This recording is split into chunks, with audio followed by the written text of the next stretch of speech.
Kendall Oates was a pretty typical Williamson County kid. He was a Boy Scout. He loved to fish.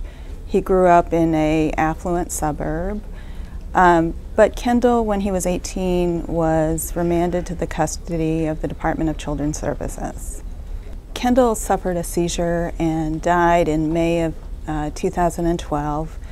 At the time, he was placed in Woodland Hills Youth Development Center, which is DCS's Nashville Center for Delinquent Youth. He suffered a seizure and died alone in his cell. I first learned about Kendall last October. I actually got a couple of separate calls from former DCS staff members who alerted me to his death.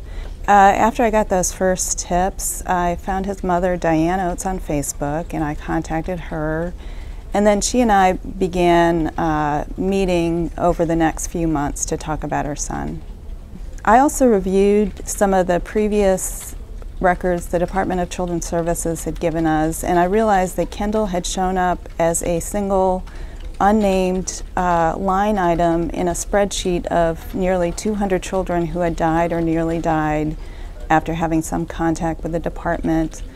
But that spreadsheet gave very little information. It simply said that there was a male who died in DCS custody on May 25th, 2012, and it said he died of natural causes. At that point, it was really clear the department was not going to turn over any of their records of children who had died.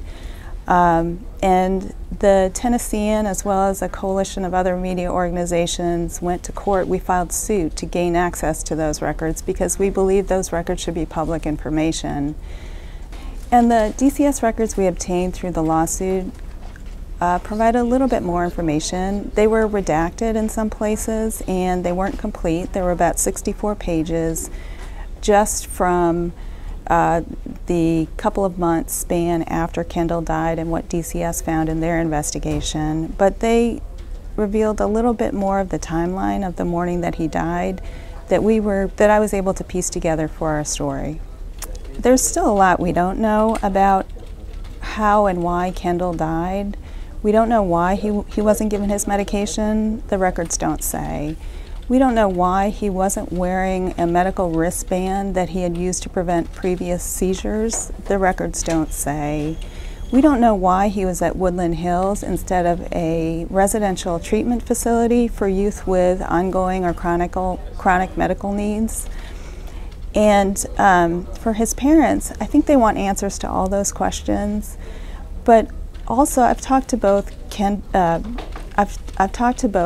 Diane Oates and Gary Oates, Kendall's parents, and I think for them, the biggest question they have is what were the last hours of their son's life? I don't think any records can tell them that, but that's what they think about when they think about Kendall's death.